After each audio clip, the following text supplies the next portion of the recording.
안녕하세요. 오늘 이렇게 인사드리게 돼서 참 죄송스럽게 생각합니다. 위에서 기도해 주시는 줄 알고 있습니다. 빨리 쾌유해서 교회에서 같이 뵐 수 있기를 바랍니다. 오늘 함께 보실 말씀은 데살로니가 전서 1장 1절에서 10절 말씀입니다. 그 말씀 가지고 소문난 믿음이라는 제목으로 함께 은혜 나누고자 합니다. 데살로니가 전서의 이야기는 바울의 두 번째 전도 여행 이야기가 담겨져 있는 사도행전 16장부터 17장, 18장에 이르는 내용입니다.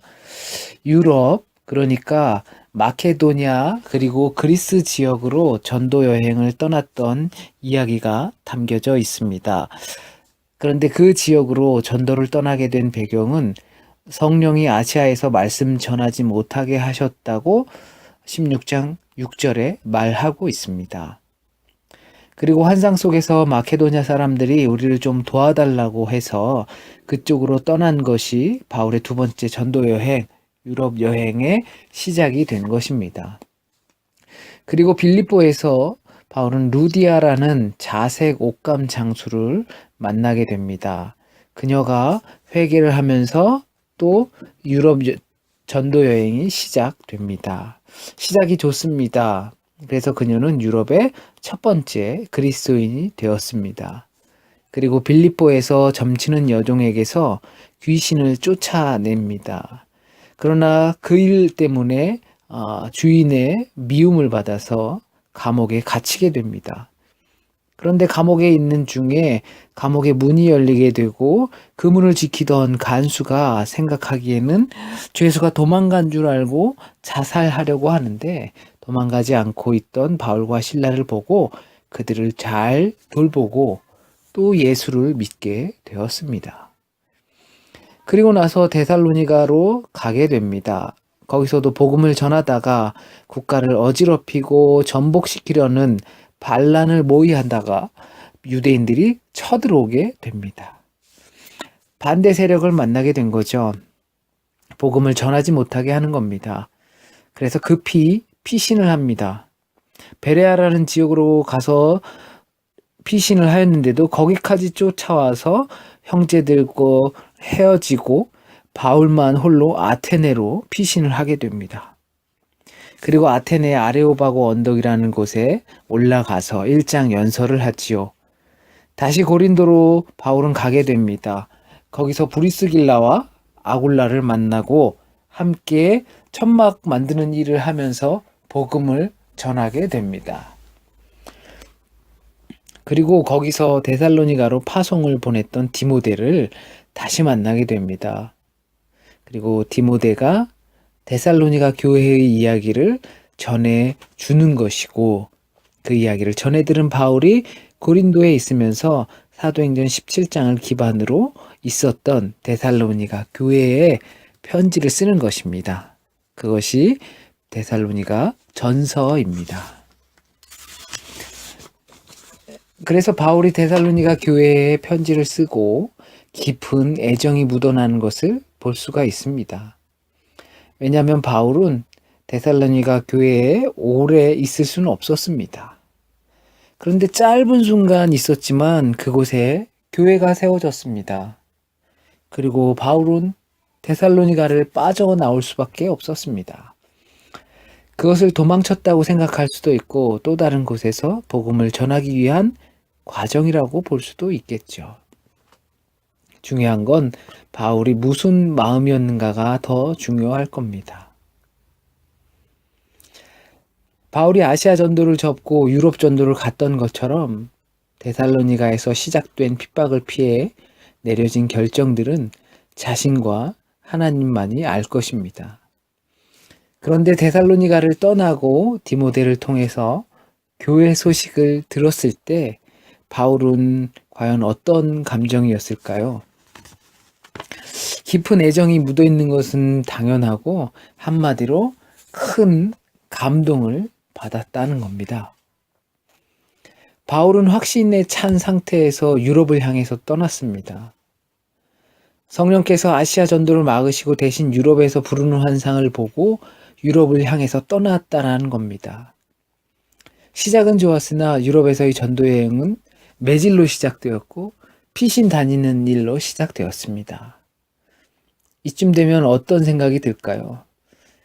내가 하나님의 생각을 잘 파악했나? 내가 주님의 계시를 잘못 이해한 건 아닐까? 왜 이렇게 가는 데마다 핍박이고 어려움이고 피신이고 정말 지친다라는 생각을 하게 될 겁니다. 아마 누구라도 그렇게 생각할 겁니다. 제가 너무 인간적으로 보는 걸까요? 그래도 목숨을 걸고 다메섹에서 새 생명을 얻어 새 삶을 살기 위해 나머지 인생을 바친 바울을 너무 인간적으로 이해하는 걸까요? 백보양보해서 바울은 안 그랬을 거라 해도 저라면 그랬을 겁니다. 주의 뜻 따라, 주의 명을 따라 자신을 던졌다면 꽃길만 가야 하는 것 아닌가. 좀 어렵더라도 잘 돼야 하는 것은 아닌가라고 저라면 그렇게 생각했을 겁니다. 그러나 보면 처음에 가졌던 확신도 흔들리기 마련입니다. 내가 잘못 생각했나? 이게 아니었나? 주님의 뜻을 잘못 이해했나? 여기 계신 모든 분들 기도하면서 주의 뜻을 구하면서 각자가 가야 할 바를 구하며 여기까지 오셨으리라 믿습니다. 그렇지만 한 번쯤은 이런 질문 던지셨을 줄 압니다. 이거 맞는 걸까? 내가 잘 보고 온 걸까? 우리는 유대민족을 보통 유목민이라고 부릅니다. 양을 키우는 민족이죠. 참 상상하기 어려운 부분입니다. 광야에 사는 사람들인데 양을 키운다는 거죠. 대관령처럼 공기 좋고 풀도 많아야 양을 키우는 게 아닌가 생각하지요. 여기에는 상징적인 의미가 있습니다. 풀을 따라 인도된다는 겁니다. 정착하고 안주하고 만족하며 사는 삶이 아니라 들짐승들의 공격에 항상 노출되어 있고 늘 이주하며 거할 곳을 찾는 불안한 삶이라는 겁니다. 그런데 요셉 때문에 또는 요셉 덕분에 이집트라는 곳에 갇히게 되었습니다. 이스라엘의 출애굽은 극심한 노예 생활 때문이기도 하지만 거기가 이스라엘의 자리가 아니기 때문입니다. 이스라엘 하나님의 백성은 광야이기 때문입니다. 정착하고 안주하고 만족하며 사는 삶이 아니라 들짐승들의 공격에 항상 노출되어 있고 늘 이주하며 거할 곳을 찾는 불안한 삶이라는 겁니다. 하나님의 은혜를 따라 사는 삶이 바로 그런 것입니다. 그러니까 신앙은 그런 겁니다. 약속의 땅에 도착하기 전까지는 끌려다니는 겁니다. 불안에 노출된 상태로 우린 끌려다니는 풀을 찾아 은혜를 찾아 다니는 유목민이 신앙인입니다. 바울의 흔들리던 확신이 데살로니가 교회의 소식을 들으면서 다시금 확신을 갖게 됩니다. 그래서 기쁜 마음으로 소위 말하는 은혜가 충만한 마음으로 데살로니가 교회에 편지를 씁니다. 또한 그들이 믿음을 지키고 있는 모습에 감사를 합니다. 더불어 자신의 길이 헛되지 않았음을 알려준 것에 대해 그렇게 잘 살아서 내 길이 헛되지 않았구나라는 것을 알려준 것에 대해 감사를 표합니다. 더불어 바라는 것은 우리 비스바덴 아름다운 교회가 그런 역할을 감당했으면 좋겠습니다. 흔들린 가운데 있는 사람들을 잡아줄 수 있는 교회.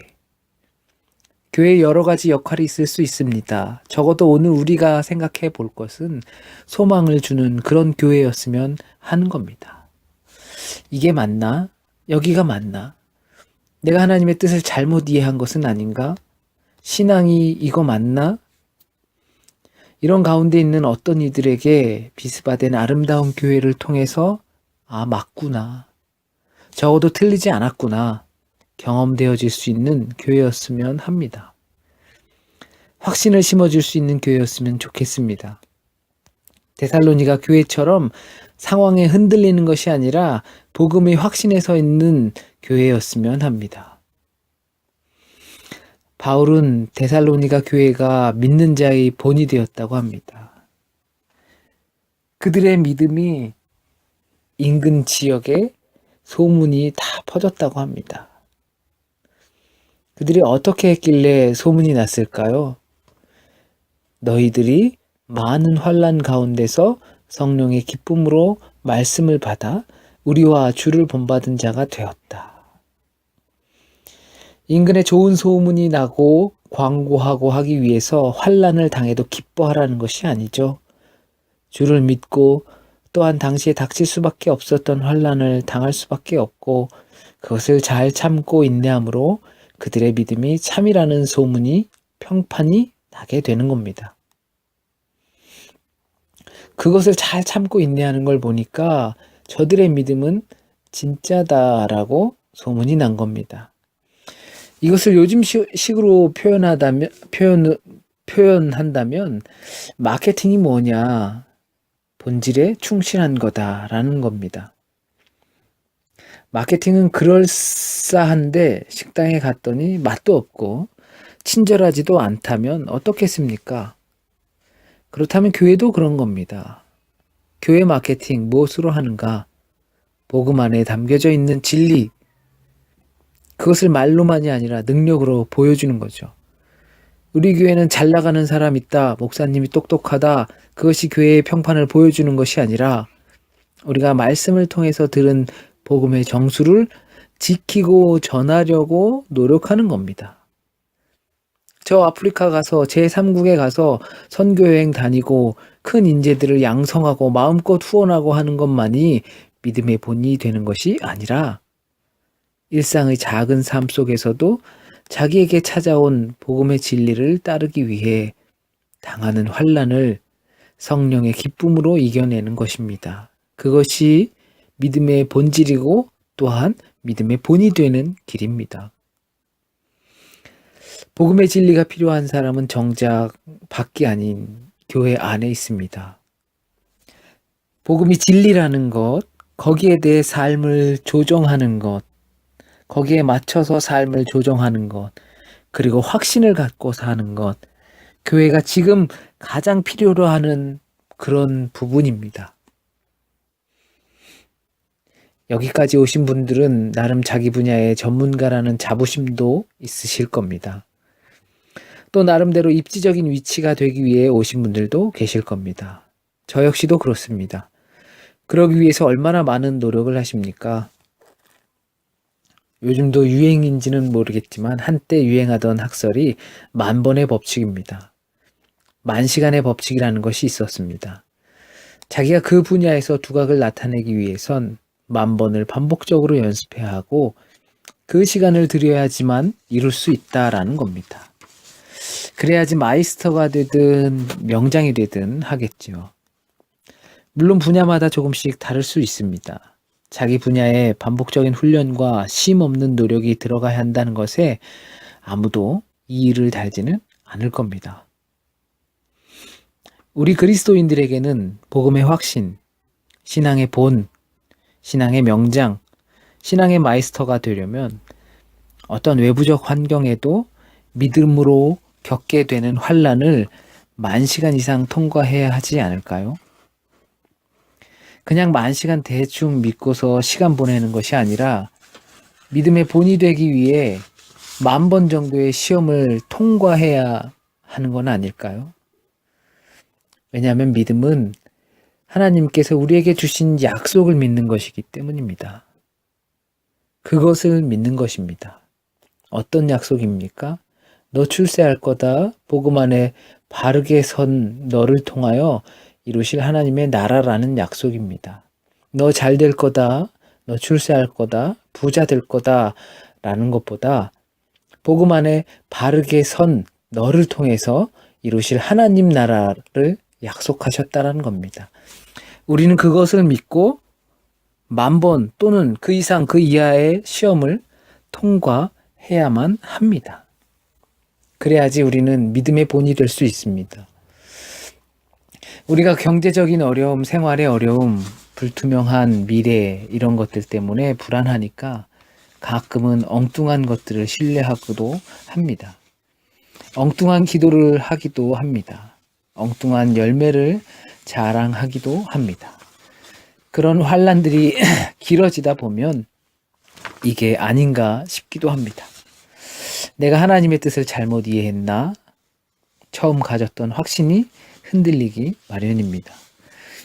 하지만 데살로니가 교회가 믿음을 굳게 지킴으로써 바울의 발걸음이 헛되지 않았다고 느끼는 것과 또는 내심 침체기에 빠졌을 수도 있는 데살로니가 교인들이 다시 편지를 받으면서 확신을 얻었을 거라 생각이 듭니다.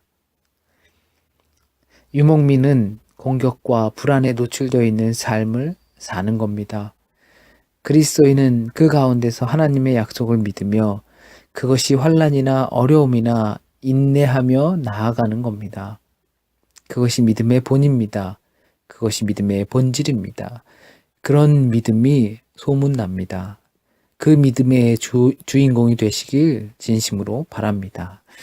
함께 기도하시겠습니다. 사랑과 은혜가 많으신 하나님, 우리 비스반의 아름다운 공동체를 그런 소문난 공동체가 될 수 있도록 인도하여 주세요. 주의 믿음의 본이 될 수 있는 공동체가 될 수 있게 하여 주세요. 그래서 서로에게 소망을 주고 확신을 주고 또한 확신을 다시 한번 피드백할 수 있는 그런 희망의 공동체가 될 수 있게 주님 인도하여 주세요. 상황이나 환경을 보며 좌절하는 그런 공동체가 아니라 앞으로 다가올 소망을 보며 그 상황이나 환경을 극복해내며 서로에게 확신을 줄 수 있는 그런 공동체 될 수 있도록 주님 인도하여 주세요.